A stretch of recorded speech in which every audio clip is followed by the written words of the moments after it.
record button, and then we can start. Okay, great. Well, thank you for the intro, and thanks so much to the program chairs all for having me here today, and to you for being here for this talk, which I understand is probably at the end of a busy, high info kind of day. So hopefully I'll keep my talk fairly high level and visual and show you a bit about what we're doing for audiovisual learning, specifically for spatial understanding.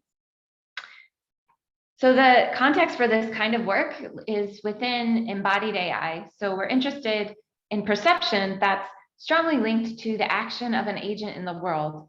This can be an agent that moves and interacts with the world in order to solve tasks, such that what it sees is driving how it moves and acts, and how it moves and acts is driving what it sees.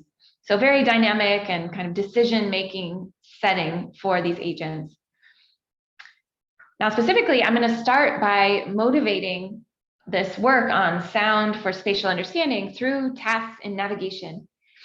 So in a navigation task, an agent can enter an environment and see it through a first-person or egocentric perspective, like the photos you see in the top left. And when it enters a space, of course, if it's a new space, there's no map yet available. And so we have agents that are trying to do tasks like find a certain goal in a certain position or a certain object. At the same time, it's trying to get to know the environment, like where it can move, where it can't move, where are all the walls. Of course, this is a classic problem. Many, many years of work, recent work coming from the computer vision community is tackling it in an interesting way, where there's more and more interest in end-to-end learning of such intelligent navigational behavior, meaning being able to map from pixels that you observe to the kind of actions you would take in this space, and considering mapping structures that need not be metric or need not be traditional SLAM. So I'm listing some of that recent work there, and this work has also been influenced and promoted by the availability of highly realistic 3D simulations or pre-computed visual environments, so that you can work in this space and have camera motion control even without working on a physical robot, but still having a real physical space. And that's done by scanning the space, getting dense photos, reconstructions of a space, so that you can render at will when you want to perform some new camera trajectory within it. And again, this kind of work has been very influential to allow we vision folks to get into navigation and to do these experiments and learning on large scale data in a very reproducible way. However, the work that's happening in this space has considered only environments that are silent and agents that are deaf. So the agents can see, the environments look different ways, but there's no notion of sound in the environment or for the agent.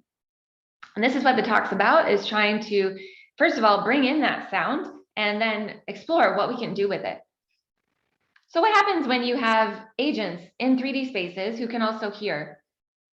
We'll hear broad strokes of what we'll be able to do. One thing is we can think about targets that make sound that we want to find and listen for them. So the phone's ringing in somewhere in the house, where is it?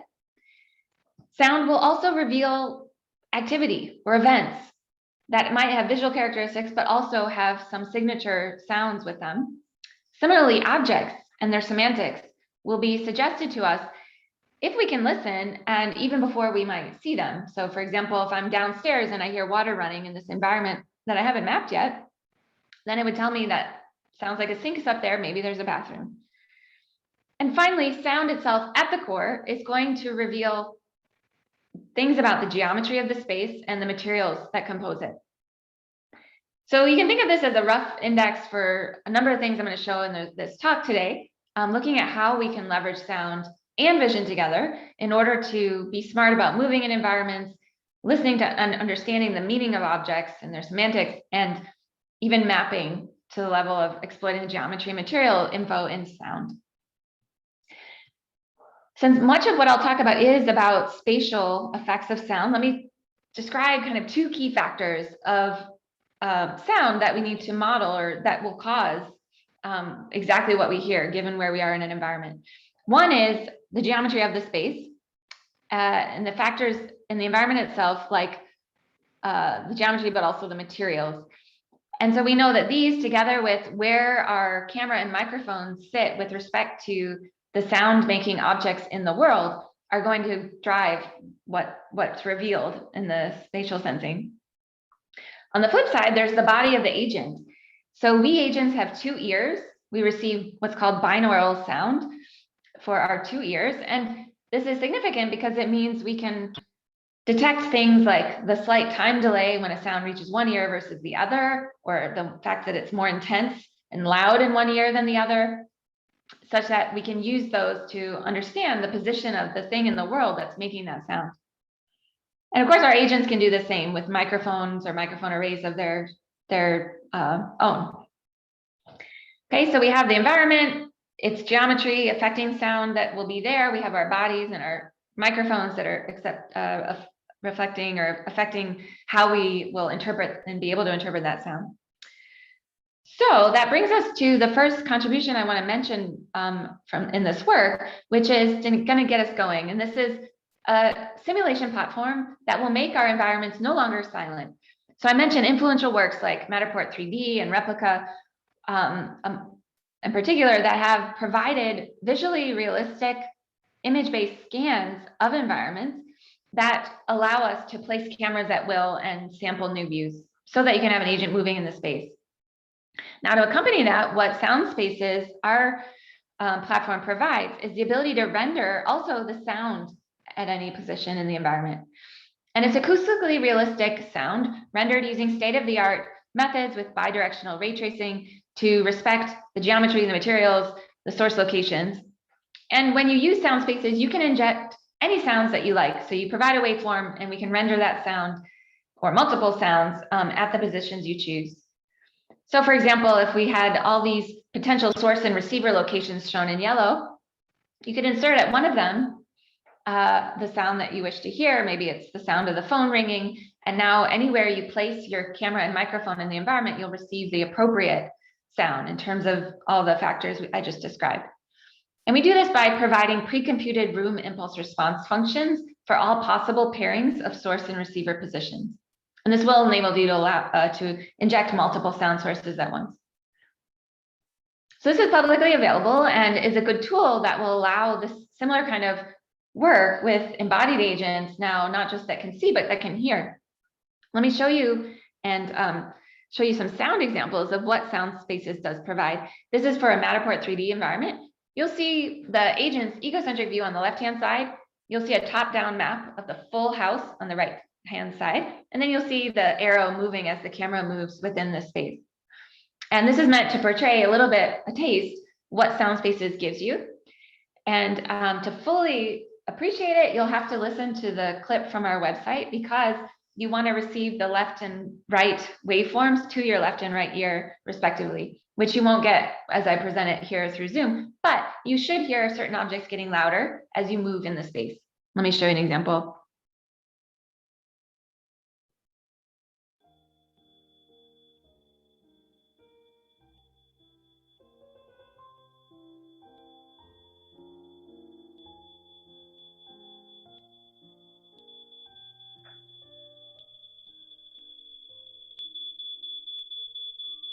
Okay, I hope that you could hear a piano playing. It got louder as you approached it and past it, got softer, and then you heard a smoke alarm going off.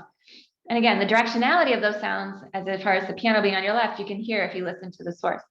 So this is what SoundSpaces provides, kind of the quality and the functionality given by this example. This example also helps motivate what I want to talk about first in terms of methods and tasks, and that is navigation. So suppose I have a robot, a mobile robot in a 3D environment, and its job is to go find something that's making noise. So for example, the phone's ringing in another room. It needs to know how to move intelligently to go find it quickly.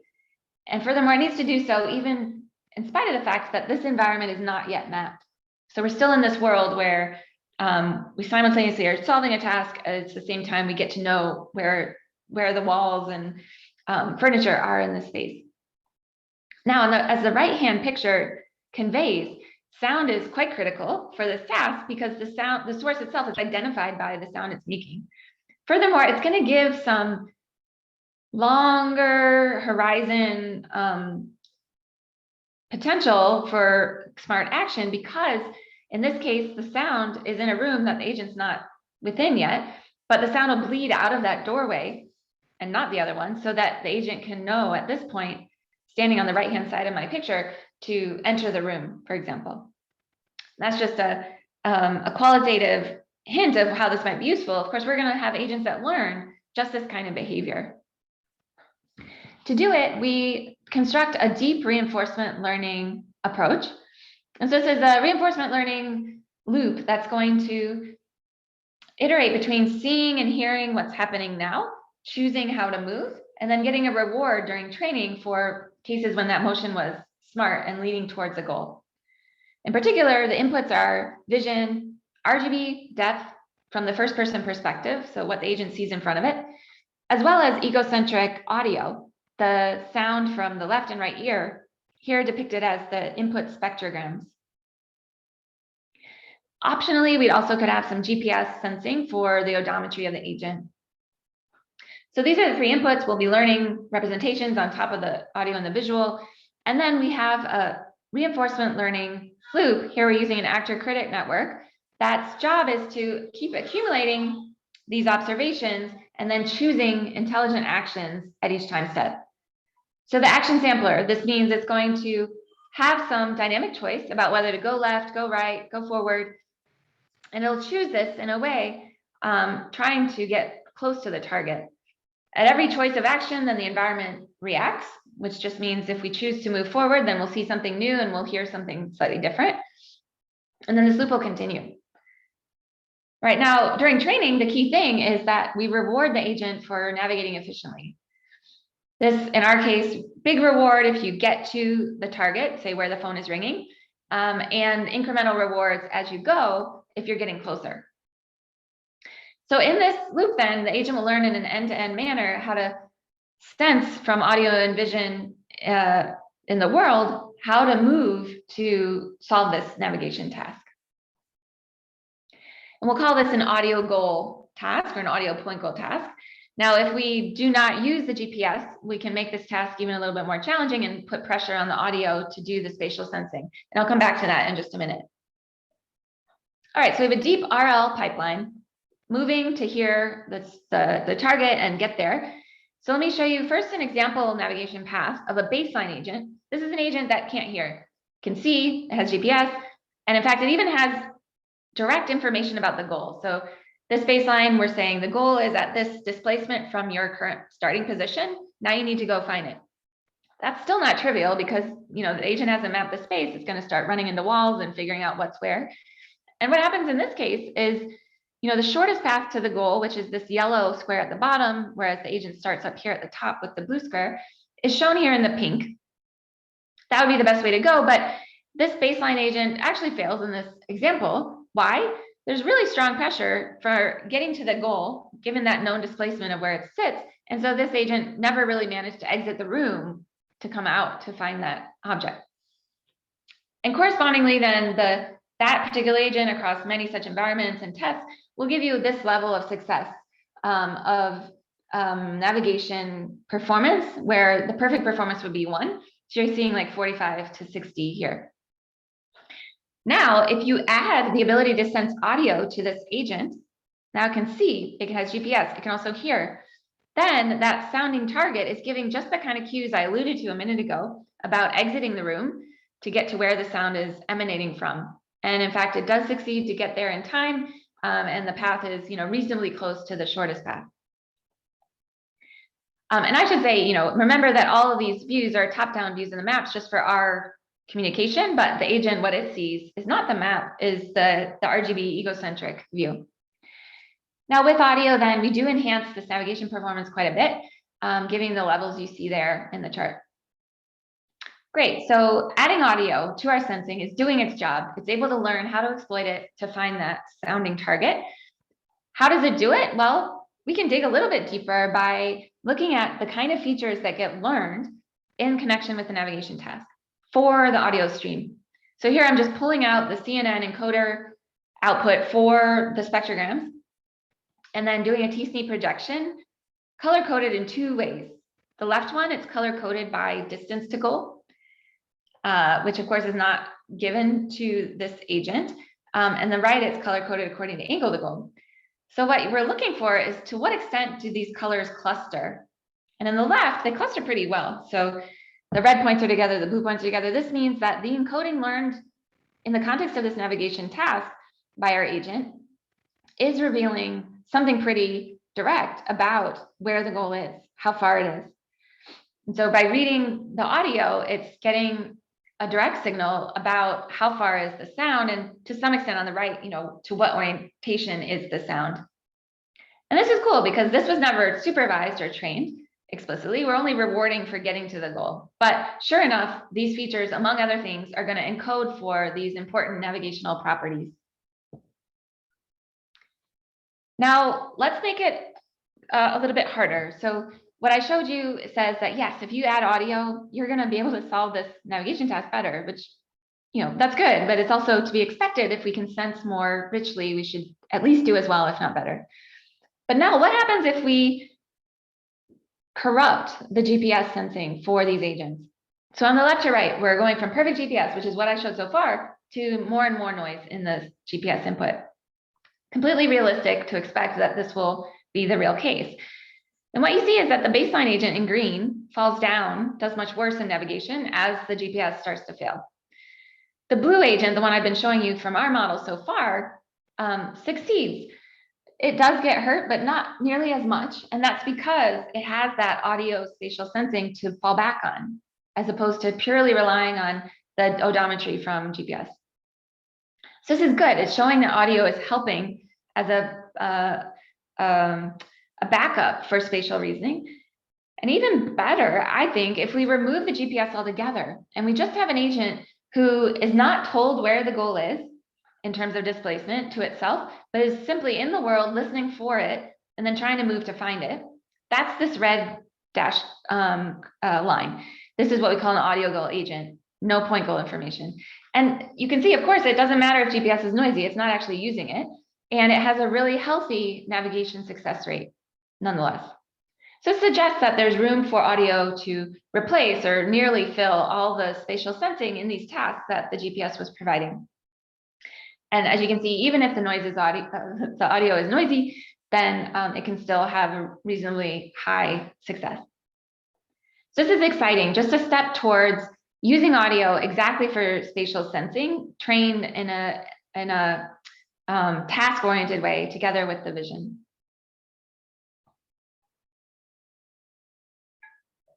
All right, so far I've talked about navigation. Now I want to shift gears a bit and talk more specifically about semantics and how objects are attached to different sounds. Okay, and this will expand the kind of pipeline I've showed so far to have not just arbitrarily placed sounding objects in the environment, but objects that sound the way they sound because that's the sounds they make, and that's how they it's corresponding to how they look. So for example, now an alarm clock will be on the bedside table and it'll make a ringing sound, or the toilet flushing will make a certain sound if there's a toilet there. So there's two things here at play. One, we enhanced our SoundSpaces platform to give the ability to place semantically meaningful objects with semantically meaningful sounds for 21 different Matterport object categories. And the other thing we need to do, or we'd like to do, is to relax this assumption that the sound will just keep coming for the agent, like a ringing phone. Instead, we're going to deal with sounds and sources in the environment that just stop, and the agent still needs to go find them.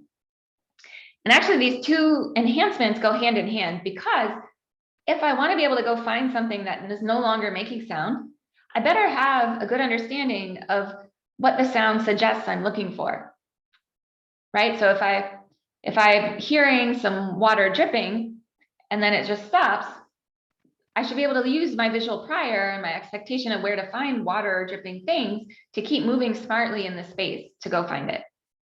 And so this will be required of a model to do it. First, let me show you how SoundSpaces changes when we add semantically meaningful object sounds. First, you'll hear a drawer closing.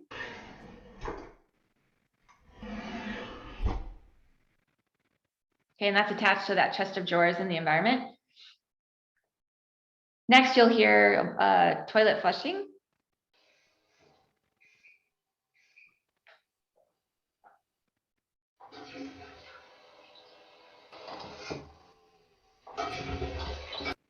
Okay, and that the acoustics would be correct for that sound coming from where the physical object sits in this environment. So now with this, we're able to tackle what we call semantic audiovisual navigation. And to solve it, we need models that can learn the association between how the objects look, how they sound. And the other thing we needed to enhance from kind of model I showed you before is to have a long-term memory that handles the fact that sounds just stop, but we still need to be able to find where they were located.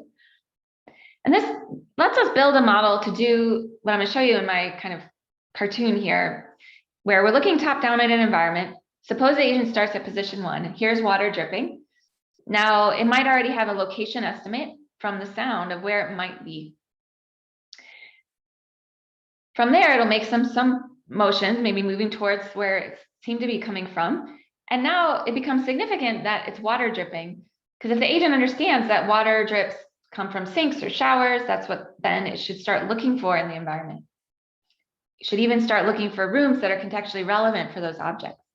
So that when we get to step 3 here and there's no longer any sound, it still has a visual prior for where to look and find, in this case, a sink.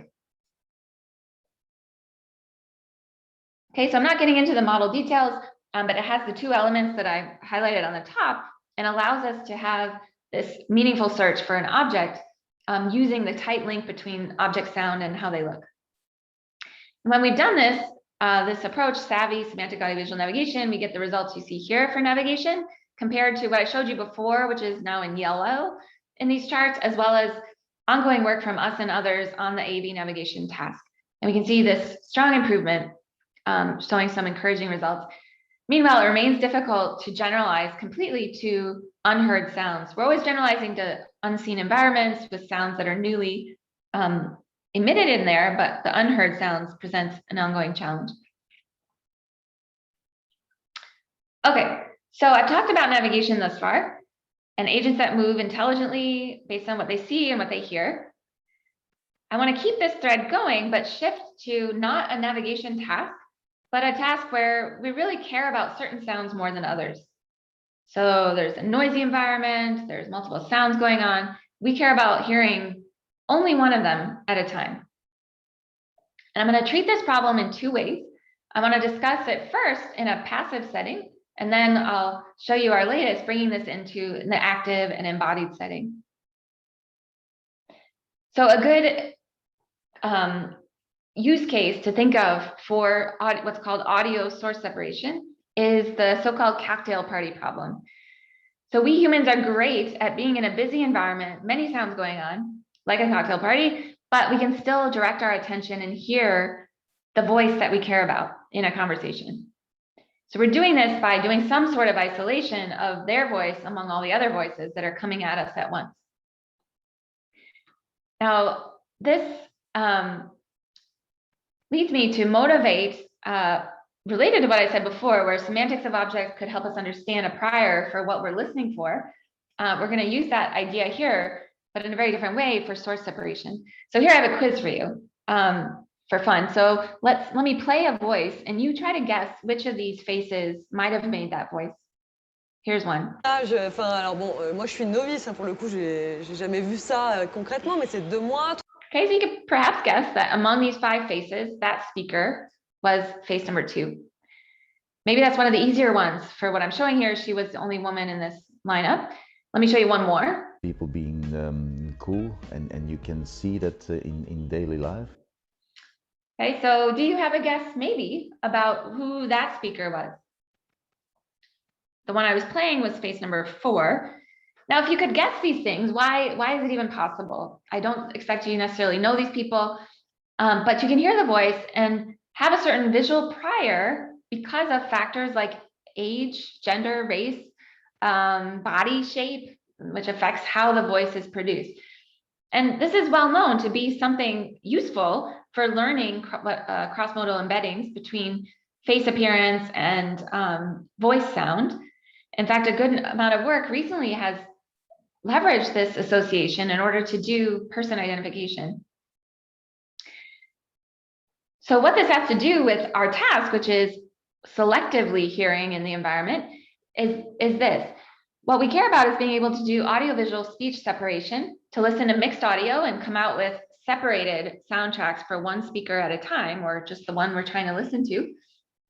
And our insight is that this is actually a very compatible task and a mutually beneficial task with the one I was just alluding to, which is cross-modal face-to-voice matching. Why? Well, on the one hand, if we did a good job of separating out the different sound tracks for each speaker in the video, then we should have an easier time learning and embedding that tries to push together a voice that goes with a picture of a face and push apart the ones that don't go together. On the other direction, if we did a good job of that cross-modal learning such that faces and voices are close when they belong together, then we should have a good prior for how to pull out and disentangle or separate the different sounds from the mixed audio. And think of it like this notion as before, where if there's a visual prior for what I'm trying to listen for, in this case, not only can I go find it, but I can also extract it from the mess of other audio that's corrupting it. So that's our idea that we want to pursue. The method that we developed to do it is called VisualVoice. And VisualVoice is a model that jointly learns audiovisual speech separation. At the same time, it learns a cross-modal face-voice embedding. So that mutual beneficial process, we're going to put them together in a single approach that solves both at once in a way that enhances, of most interest to us, the speech separation. And in a nutshell, what this means is training from data for which we have separated sounds, like one speaker over here, one speaker over here. We mix their audio. And so then we can have a training loss that says, let's correctly reconstruct the separated speech signals. And at the meantime, we'll have visual streams from the video of the lip motion, as well as a snapshot of the facial appearance that we can use to try to preserve the face-voice associations. And what happens is when we learn both of these together, we can improve the task. So improve speech separation. And I am going to show only some qualitative results next, but we've tested this on 5 different benchmarks for speech separation in the literature and getting state-of-the-art results by doing so. So let me just show you on some in the wild videos what we get. I'll show the original first, then we can see what VisualVoice hears when it tries to separate one voice at a time. So here's the original. Well, you became a superstar. No, I did not. Yes, no, you I did. did not. No, sure I did you not. did. From are me, you gonna, I gave you full credit. If you're talking to me now, I gave you full credit for that. Am I going to speak my piece or not? Am I going to speak my piece or not? Go ahead. Okay, because you want to interview me. Well, Okay, so that's the original. Now let's hear a separation for the left speaker. Well, you became a superstar. Yes, you did. Sure you did. From me, I gave you full credit. If you're talking to me now, I gave you full credit for that. Go ahead. Okay, and then let's hear the other. No, I did not. No, I did not. No, I did not. Are you gonna let me speak my piece? Am I gonna speak my piece? Am I gonna speak my piece or not? Am I gonna speak my piece or not? Okay, because you want to interview me. I ain't interviewing you. You want to. Great. So you can see that how quite clearly, even this in the wild kind of video, it's able to do this concentration and hear the voice of interest one at a time. I'm going to show you now a second example, slightly different, where it's not 2 people speaking one over another, but it's one person speaking in a noisy environment, and we want to hear them better. So here's the original. Haven't measured it, but it's cut down the noise to a point where we have the right vibe that it's an action kind of place. And here's what we enhance through the VisualVoice, disentangling the foreground voice sound. Haven't measured it, but Here it is. Haven't measured it, but it's cut down the noise to a point where we have the right vibe that it's an action kind of place. So you can see that in this enhancement case, we can disregard dishes and the other people speaking in the background to hear just the foreground voice. And so this suggests applications for superhuman hearing, being able to hear the foreground better, as well as agents that want to listen for intelligently in the environment. Okay. However, what I've shown you so far is part of, falls in line with the kind of body of work that's going on right now in the literature to do new things for audiovisual source separation from video. And this is happening not just for speech and humans, but for other objects, music, or other sounding objects. And the work's very exciting. One thing about the problem setting, though, is it certainly is passive, right? So when you consider this problem as I've showed it so far, you're just given a video and you're left with whatever the observation is in that video, and that's it. What we'd like to consider next is how to take these general ideas of source separation, but consider them in an active and embodied scenario. What would this mean? Well, we should be able to have the sound and the vision guide an agent to move intelligently so that it can hear better. All the agents I showed you earlier in the talk are agents that are good at moving to where some sounds are, and this may be relevant, but now the goal is different, right? We want to be able to move so that we can selectively hear the thing we care most about. And actually, the results will show that that's not equal to going to exactly where the target is. Let me show you an example why. Here is a cartoon for our task setup. The agent, I'm looking down at a 3D environment right now. The agent starts at the star position. And in this environment, there are 3 sound sources. S1, maybe the piano, S2, someone talking, S3, another person talking somewhere else. And let's say our agent is interested in hearing just the speaker at source position 3. But what it's hearing is the mixed binaural sound coming from all these different sources at the same time. However, if it chooses a clever trajectory like the one shown here, where it positions itself, in this case, behind the countertop in order to hear S3 better, then it will be able to separate on the bottom right in this figure, the target monaural audio. So what is the green source, even ignoring the red and blue one? And you'll notice that solving this need not mean going straight to S3 and standing on top of it.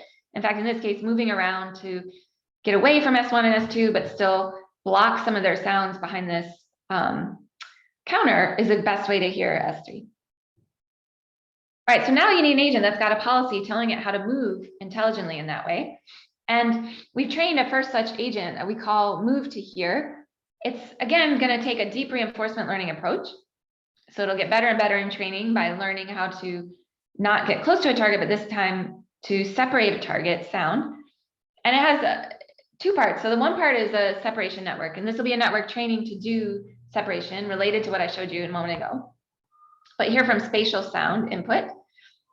And aside from that, we'll have a controller, or which is the active part of this agent, that's going to take the vision and the audio together, as well as the outputs from this separation estimate in order to choose its next motions. And now what's key difference from the RL loop I showed earlier is the reward. So it's having both this separated audio as input from its estimate. It also has a reward that says we favor actions that are aggregated over time in order to best reduce the separation error. So that's the key to this model. We'll train both of these things together, and it'll get good at moving to hear things that it cares about. So let me show you one example now taken from some real data where we have 3 sound sources. In this case, there's a speaker one. No, I don't. I've used playback in films before, and my mind has a tendency. There's speaker 2. Stop talker, and she goes off in all different directions, and it seems complete chaos. But the more you look at the and then there's some music.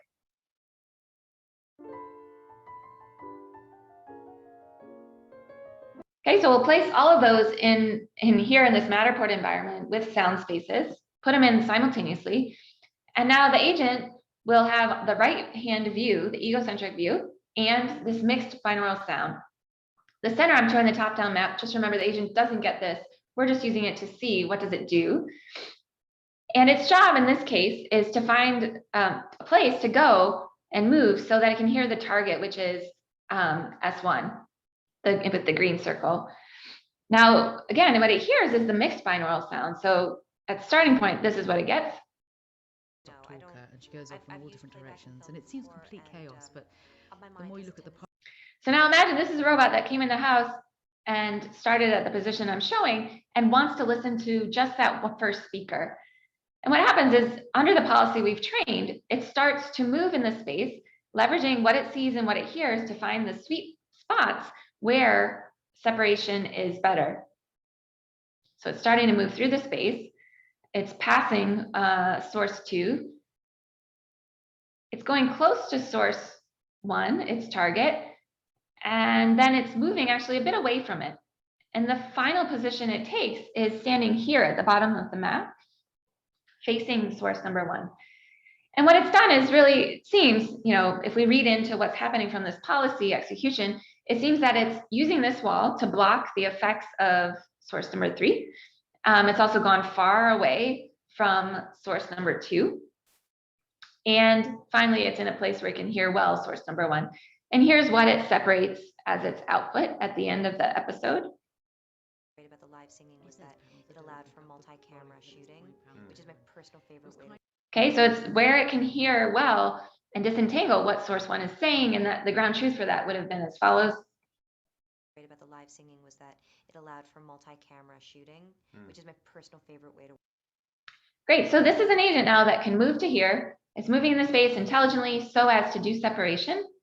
And when we compare the results quantitatively to a variety of baselines in a variety of 3D environments with different sounds, speakers, music, other household kind of noises, these are the quality of results we get under a couple different metrics.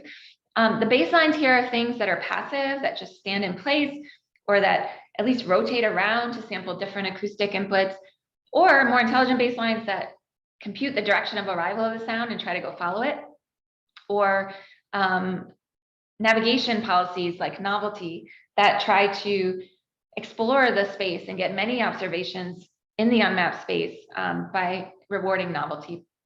And we can see that compared to all of those, there is an edge from training this move to hear policy.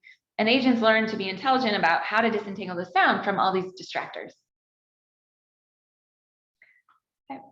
So I've just shown you how we can be paying attention to the semantics of faces, of voices, and bring this into the era of embodied AI by having active source separation in 3D spaces.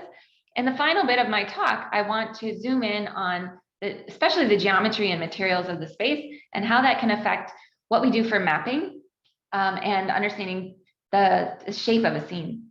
So 2 examples here. This first one is audiovisual floor plans. And the task is as follows. Suppose I have a really short video in a space and I want to come up with a map of the entire space.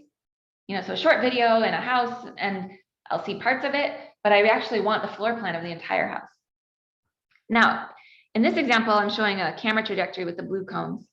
If that was my input with vision, we know that there's only so much we can do, right? There's so much that we see. We could try to map out what's in front of us and come up with a visual map of the space.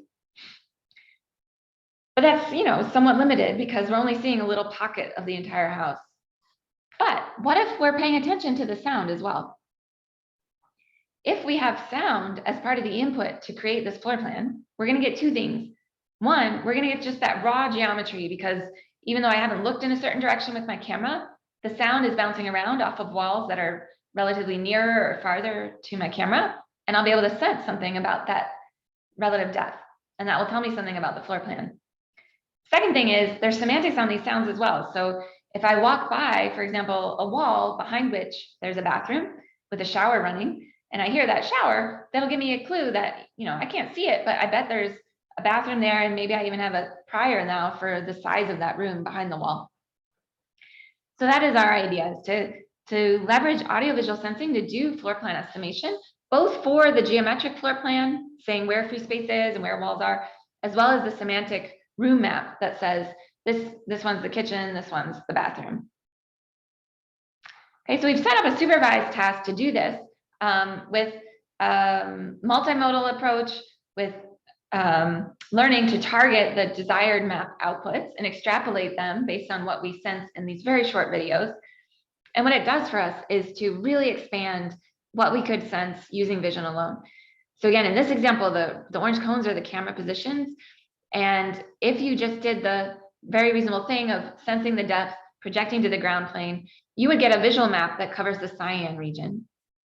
Whereas if you further use the sound and learn to do this extrapolation, you get the fuller green map that I'm showing here. This is in 3D. Here's the top-down view, and it's highlighting where the errors are in red and blue. Now, what's cool is it's bigger than what we could see alone. And furthermore, as the bottom 2D example shows, it's more complete than what we get even if we learn to extrapolate from the vision, which we can do. So this is a state-of-the-art method that would learn also how to estimate beyond what is directly observed. So I'll show you one video example doing this with the audiovisual floor plans. And what you'll see is the agent moving through the space. I say agent, now this is just a video. So video moving through the space, and the map that it accumulates will be on the right-hand side.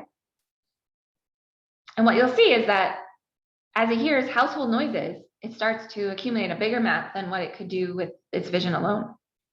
So here, let me play this.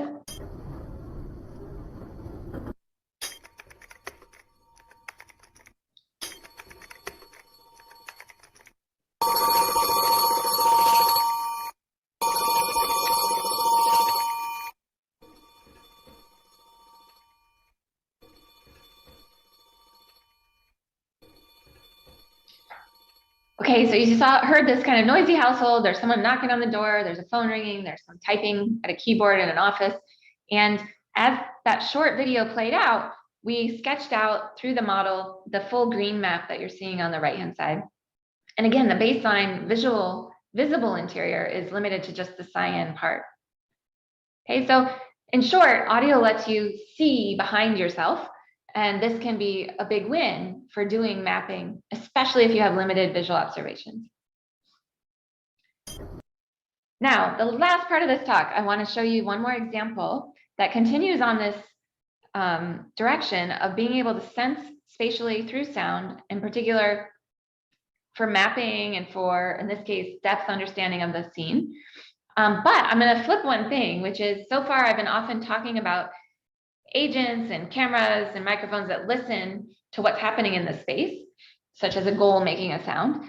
But now let us add the ability for the agent to make a sound of its own. So we're going to have this agent emit a sound and then listen to the results, the echoes in the space.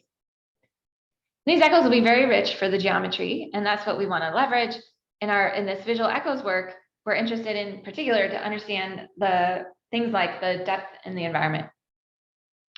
And if we like, we can take very loose inspiration from an old movie where there's a character who cannot see, but can see by listening to reverberations and echoes after he hits this gate with a stick. So here, let me play you this short clip.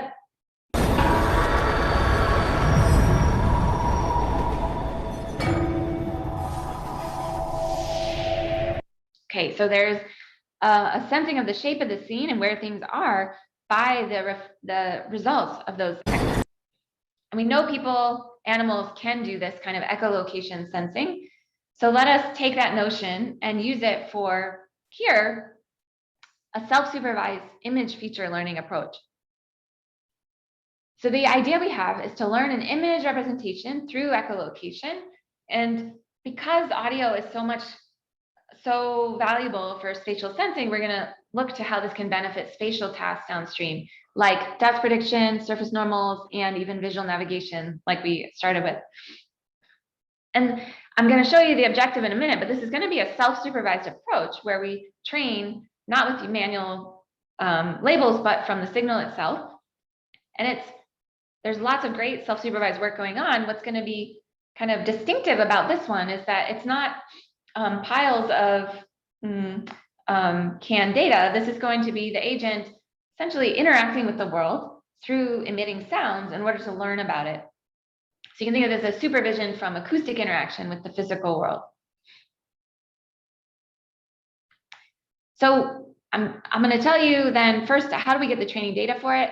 For echolocation in SoundSpaces, what this amounts to is placing the source and the receiver at the same position, which we can do. So we can sample, how does the world look if I look at it from my position now, both in terms of RGB and depth, and I can furthermore receive the echoes once I emit that frequency sweep. And the echoes are here shown as spectrograms for the left and right ear. And we can do the same if we start reorienting that camera. So we start turning at that position, we can sample how things look and what the echoes are that are received. And those echoes will be different because of our orientation of our two ears or two microphones. So this is collecting data, just kind of sensing the world, hearing the echo responses. Now here's the key to the approach, which is how do we use those inputs? And the main idea is to learn a visual representation based on the relative agreement or disagreement of echoes and what we see. So during training, agent gets the RGB and we'll learn some encoder for it. Agent gets the echoes, and we'll also learn encoder for it. But here's the key, the training data will be presented in one of 4 different ways. Either it'll be the correct alignment between the echoes I hear when I look in this direction, or it'll be wrong, and it'll be wrong either by 90, 180 or more degrees. So we'll be receiving the echoes that go with that position, but from some offset and orientation. Now during training then, our job is to say which of these it is. And by looking at both the audio and the video and the visual during training, we'll need to predict which is it. Are they aligned or are they not? And if not, how wrong are they? So what do you get out of this task? Well, to get it right, you're going to need to pay attention to those things in the visual stream that are in agreement for the geometry that influences the audio you hear in the right direction. In other words, you've got to pull out things like the major depth surfaces and the major furniture and understand that spatial layout in order to say yes or no, whether it's in agreement with these echoes, which are purely affected by those geometry and materials in the space. So this is how audio gives us some self-supervision to train the visual stream. And in fact, what we really like about output of this model is to use that visual encoder alone. So everything else in my talk has really been about audio and visual, both during training and inference. Here we train with both, but at inference time, we're going to have only the visual stream. But what's happened is we baked into that visual encoder these spatial effects revealed by audio. So first thing we tried to do is use this for depth estimation, monocular depth estimation, where the input is an RGB photo, like the top row, and the output is a depth map, like this brown shoe's second row. And you'll see that if you train a state-of-the-art model to do this task, you get this scratch row here, and we can improve it now by pre-training with VisualEchoes, this bottom row. And I'm testing this result is on NYU V2, which is a common benchmark for monocular depth estimation. Furthermore, note these are real images, right? So even though we've trained this encoding through SoundSpaces and through simulations from visual scans, it's applicable and succeeding really for this sim to real transfer. Furthermore, there's no audio. This is just a snapshot, but the audio has helped us learn a better representation. And it's better by looks. It's also, measurably better in terms of what we get with the state-of-the-art, but scratch trained, and even some competition with heavily supervised semantic label kind of network pre-training, both for depth, but also for surface normal estimation and for visual navigation. So in short, we're getting competitive with models that are heavily supervised, and we're getting a clear edge over the scratch trained model for the exact apples to apples setting. And so this is exciting. What it means is, these agents who go out in the world and start pinging around sounds to learn about this association are now prepared to learn more accurate predictions for these various spatial tasks. All right, so this concludes my talk. I have covered different ways in which we're exploring how audio and visual sensing can allow us to have better spatial understanding in the 3D world. And I started by showing you this platform that we've introduced that's public to allow sound-based research in 3D spaces. I introduced some navigation ideas and RL-based models to attack them. Then when we moved to separation, I showed you how we're considering it both in a passive video-based way with VisualVoice, as well as an active way with Move to Here. And the final segment of my talk was about looking at how to do mapping, either of the ground plane map of a space, or even the depth understanding of a space, because we have this audio sensing with vision. The work I shared is due to an amazing set of collaborators. I'm just highlighting all the first authors of work I shared: Shanan, Unat, Senthil, Sagnik, Ziad, and Rohan. Thanks so much for your attention. We'd be very happy to have any comments or questions.